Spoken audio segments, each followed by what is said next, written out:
صادق آل محمد اور ابو حنیفہ کا زمانہ تھا کہ امام صادق کا ایک شاگرد کہ جس کا نام فضال بن حسن ملتا ہے، تو ابو حنیفہ مسجد کوفہ میں درس دے رہے تھے، فضال وہاں سے گزر رہے تھے اپنے ایک دوست کے ساتھ، تو کیا دیکھا کہ ابو حنیفہ مسجد کوفہ میں درس دے رہے تھے، تو یہ فضال اپنے دوست سے کہنے لگے کہ آج میں ابو حنیفہ کے پاس جاؤں گا اور اس وقت تک واپس نہیں آؤں گا کہ جب تک ابو حنیفہ کو شیعہ کی طرف، مذہب تشیع کی طرف راغب نہ کر لوں۔ اب یہ دونوں چلے، ابو حنیفہ کے پاس پہنچے اور ان کے شاگردوں کے ساتھ درس میں بیٹھ گئے۔ پھر اس کے بعد اب یہ فضال جب ابو حنیفہ کے ساتھ بیٹھ گئے تو اب فضال نے یہاں پہ مناظرے کے طور پر چند سوال کیے ابو حنیفہ سے۔ فضال آگے بڑھے، ابو حنیفہ سے کہتے ہیں حضور میرا ایک بڑا بھائی ہے جو تقریباً شیعہ ہے، میرا ایک بڑا بھائی ہے وہ شیعہ ہے، اور میں اس کے سامنے جو بھی دلیلیں پیش کرتا ہوں ابو بکر کی فضیلت کے حوالے سے کہ ابو بکر مولا کائنات سے افضل تھے، تو وہ جتنی بھی دلیلیں میں پیش کرتا ہوں سب رد کر دیتا ہے۔ تو میں چاہتا ہوں آپ مجھے کچھ ایسی دلیلیں بیان کریں کہ جو میں اپنے بھائی کے سامنے بیان کروں اور اپنے بھائی کو اس بات کا قائل کروں کہ یہ تینوں مولا کائنات پر فضیلت رکھتے تھے۔ اب ابو حنیفہ صاحب بسم اللہ ہو گئے، کہا دیکھو جا کر کے اپنے بھائی سے کہنا کہ وہ آخر کیوں مولا کائنات کو، یہ میرے جملے ہیں، کہ وہ آخر کیوں مولا کائنات کو ان تینوں کے اوپر فضیلت دیتا ہے، وہ آخر کیوں مولا کائنات کو ان تینوں کے اوپر فضیلت دیتا ہے۔ کہا دیکھو یہ تینوں کون تھے جو رسول کے ساتھ ساتھ ہمیشہ رہتے تھے، رسول جہاں بیٹھتے تھے وہ یہیں بیٹھتے تھے، رسول جہاں کھڑے ہوتے تھے وہ کھڑے ہو جاتے تھے، یعنی رسول سے اور ان تینوں کا دامن کبھی الگ نہیں ہوا۔ یہ ابو حنیفہ صاحب بیان کر رہے ہیں کہ رسول سے ان تینوں کا دامن کبھی الگ نہیں ہوا، ہمیشہ رسول کے ساتھ ساتھ رہتے تھے، مگر علی وہ ہے کہ جن کو رسول خدا میدان میں بھیج دیا کرتے تھے، یعنی ان تینوں کو بٹھا کر اپنے پاس رکھتے تھے اور علی کو میدان جنگ میں جنگ کرنے کے لیے بھیج دیا کرتے تھے۔ تو ابو حنیفہ کہتے ہیں دیکھو علی کو میدان میں بھیج دینا اور ان کو اپنے پاس بٹھا لینا یہ اس بات کی دلیل ہے کہ یہ تینوں مولا کائنات سے افضل تھے۔ تو فضال اب یہاں پہ کہتے ہیں حضور اتفاق سے میں نے اپنے بھائی کو یہی جواب دیا تھا، تو میرے بھائی یہ کہنے لگے کہ مولا کائنات چونکہ جنگ میں شریک ہوتے تھے اور جنگ کرتے تھے تو قرآن کی آیت اعلان کرتی ہے بسم اللہ الرحمن الرحیم وَفَضَّلَ اللَّهُ الْمُجَاهِدِينَ عَلَى الْقَاعِدِينَ أَجْرًا عَظِيمًا۔ خدا نے کہا میرے بھائی یہ کہتا ہے دلیل کے طور پر کہ پروردگار عالم نے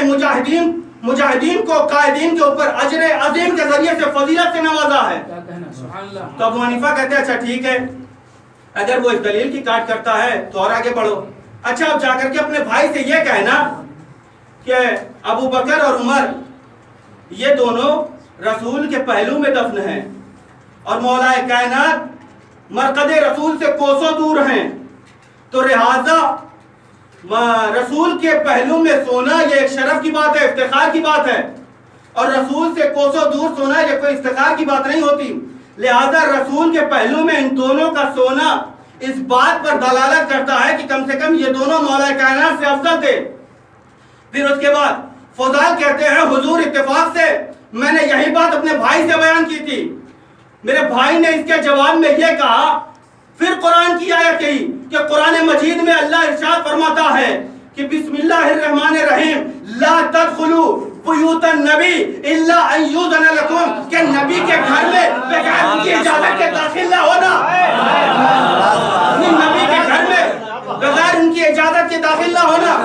اور بہرحال یہ واضح ہے کہ جہاں پہ رسول کی قبر ہے وہ رسول خدا کی ملکیت تھی، رسول خدا کی قبر ان کے گھر میں ہے، تو لہذا نہ رسول خدا نے کسی کو اجازت دی تھی اس بات کی کہ میرے مرنے کے بعد میرے گھر میں دفن کر دینا، اور نہ ان کے ورثہ نے اجازت دی تھی کہ میرے مرنے کے بعد ان دونوں کو میرے قبر کے پاس دفن کر دینا۔ لہذا اب رسول نے جب اجازت نہیں دی تو اب یہ تمہارا عمل قرآن کے مخالف ہوگا۔ اس دلیل سے یہ بھی کاٹ کر دیا۔ پھر اس کے بعد ابو حنیفہ کہتے ہیں اچھا ٹھیک ہے کہ یہ بھی دلیل کاٹ دیا، کوئی بات نہیں، اور آگے بڑھتے ہیں۔ کہتے ہیں جا کر کے اچھا اپنے بھائی سے اب یہ کہنا کہ کم سے کم عائشہ اور حفصہ یہ دونوں نبی کی بیویاں تھیں، یہ دونوں نبی کی بیویاں تھیں اور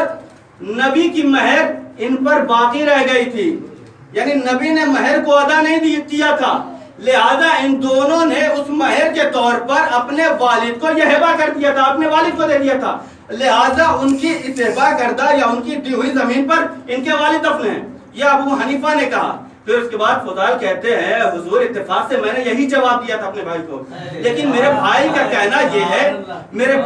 کہنا یہ ہے کہ قرآن کی آیت یہ کلم کلہ اعلان کرتی ہے کہ بسم اللہ الرحمن الرحیم یا ایھا النبی انا احللنا لک ازواجک اللاتی آتیت اجورہن، کہ ہم نے تمہارے لیے صرف ان عورتوں کو حلال قرار دیا ہے یا ان بیویوں کو حلال کیا ہے کہ جن کی اجرت تم نے ادا کر دی ہے، جن کی مہر تم نے ادا کر دی ہے۔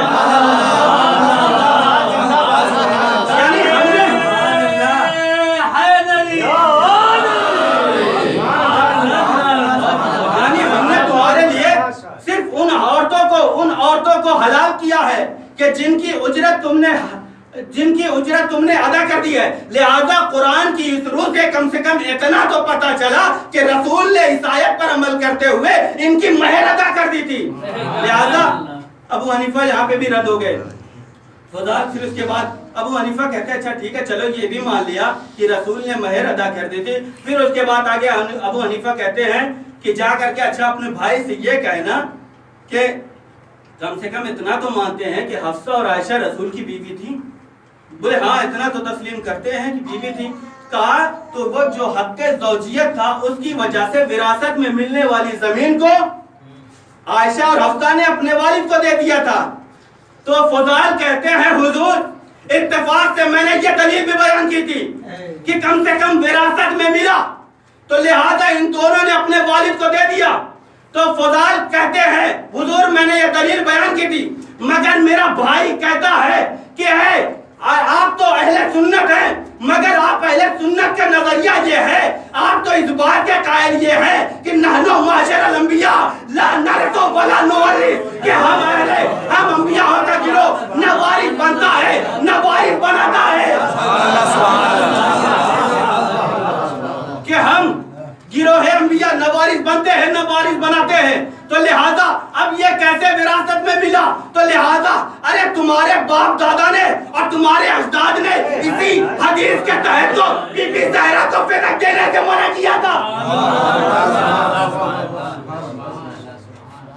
پھر اس کے بعد فضال نے جب یہ دلیل بیان کی کہ اہل سنت، وہ میرا بھائی کہتا ہے کہ اہل سنت تو اس بات کے قائل ہیں، اس نظریے کے قائل ہیں کہ یہ ہم گروہ انبیاء نہ وارث بنتے ہیں نہ وارث بناتے ہیں، تو اس کے بعد فضیل کہتا ہے میرے بھائی نے یہ بھی تسلیم کر لیا، چلو وراثت کو بھی تسلیم کر لیتے ہیں کہ ہم نے تسلیم کر لیا کہ آپ قائل ہو یا نہ قائل ہو کہ انبیاء وراثت دیتے ہیں۔ پھر اس کے بعد فضیل کہتا ہے میرا بھائی یہاں پہ آ کر کے ایک جملہ کہتا ہے، میرا بھائی یہ کہتا ہے چلو مان لیا وراثت منتقل ہوتی ہے، وراثت دیتے ہیں، مگر یہ بتاؤ کیا نبی کی صرف 2 بیویاں تھیں؟ نبی کی صرف 2 بیویاں تھی؟ کہا نہیں، نبی کی 9 بیویاں تھی۔ اگر رسول کی 9 بیویاں تھی تو اس کا مطلب یہ ہے کہ ان 9 بیویوں کو بھی حصہ ملنا چاہیے تھا، صرف عائشہ کو نہیں ملنا چاہیے تھا، حفصہ کو نہیں ملنا چاہیے تھا، رسول کی 9 بیویوں کو حصہ ملنا چاہیے تھا۔ اگر رسول کی 9 بیویوں کو حصہ ملتا تو ایک بالشت سے زیادہ کچھ نہ ملتا۔